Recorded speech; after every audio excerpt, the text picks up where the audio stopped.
My unique lighting setups aim to demonstrate how a subject would react to four different scenarios. Being placed on a bed opposite a large window, my actor communicated the scenarios accordingly to the audience, without the use of dialogue or audio. This experiment aimed to demonstrate the power of lighting within film, not only to tell the story, but to also tell the tone or emotions displayed on screen. Adding music would have taken away from the experiment, as it may affect the tone more than the lighting does. Using a window made for some expressive lighting and allowed me to play with the time of day. Shooting at night meant we had total control of the lighting, no unwanted light entering through the window from the sun.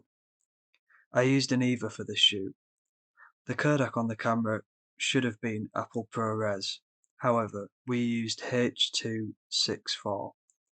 We also used different color primaries. Messing up the settings slightly meant I couldn't use the desired look. However, I found one that worked well in the end.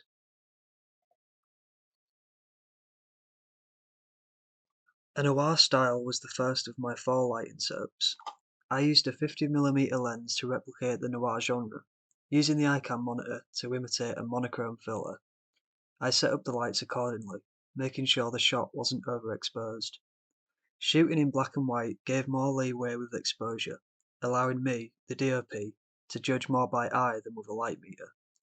Firstly, I placed the 2K outside, using a low boy tripod extended to its highest point and angling it down slightly created a clear imitation of sunlight entering through the window. The Velvet Mini was then positioned, bouncing light off the corner of the room, adding a subtle highlight to the subject's face. In post, I added a black and white effect in Premiere Pro. I feel I managed to replicate the feel of the noir genre. The blinds added to this effect, being a convention of the lighting within the genre. Another convention within noir lighting is the use of harsh shadows, so I made sure to incorporate them in my lighting setup too. Next time, I would take more time preparing the set and costume. Using a notepad to imitate a detective, I would have liked the actor to wear a suit. I could have also used a candle or cigarette to add smoke. Being another convention of the noir genre, it would have also added a chance for motivated lighting. A day-night cycle was the next lighting setup. Again using the 2K light outside, I started with the morning, the subject getting out of bed. Using an orange gel, it created a clear indication of morning sunrise. Next, I removed the gel and added diffusion. This subtle midday effect worked well, giving the subject more time to play with the set. Finally, I added a blue gel and diffusion to the 2K, imitating night. Although it seemed effective, I aimed to push it further. Placing the Velvet Mini next to the lava lamp in the corner of the room added more texture to the frame, as well as creating some motivated lighting. A red gel clipped to the front of the light also added to the lava lamp effect. The use of motivated lighting added to the scene.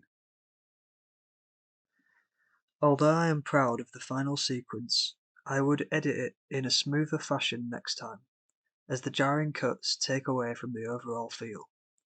Presenting the piece as a time-lapse would have been more effective for the sequence. However, with lack of planning, I had to make do with the footage I captured. A police siren was my third lighting setup. Placing the Velvet Mini on a C-stand at the foot of the bed created the perfect amount of light on the subject. The gaffer then used two gels, one red and one blue, to imitate a police siren. Placing them over the light in turn created the desired effect. Although it needed some practice at first, finding the right rhythm, Joel got it in the end. This simple yet effective technique created the desired effect, with only one light needed. Next time, I would add another light with an orange gel, the car being chased by the police, and have a spark use a flag to create the desired effect of a police chase. Using the blue and red gels on the Velvet Mini made for an interesting shadow, resembling the unique art style used in Spider-Man Into the Spider-Verse. This would be an interesting lighting setup to explore more next time, as could be used to bring the cartoon style to life. However, I didn't have enough time to play around with it.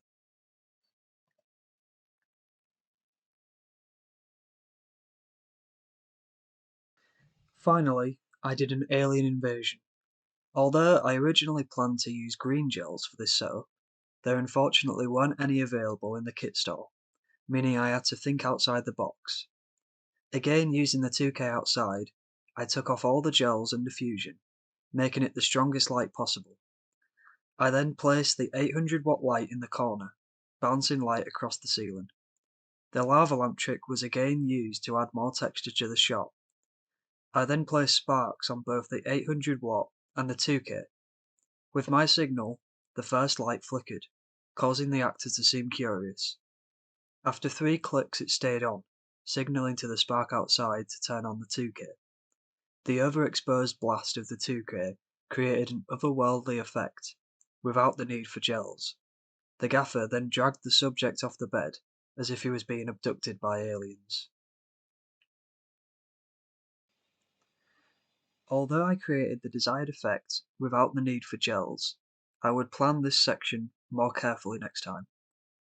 Originally, he was meant to float over to the window. However, short on time and resources, we tried the next best thing, dragging the actor off the bed. This made for a rough finish to an otherwise good shot.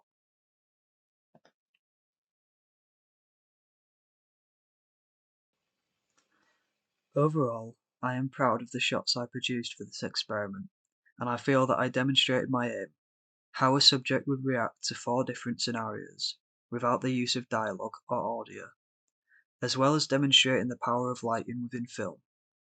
However, next time I would do some things differently, making sure the settings on the camera are correct, white balancing after every shot, and booking more gels from the equipment store would have made the shoot go more smoothly and would have ultimately made my footage to a higher standard.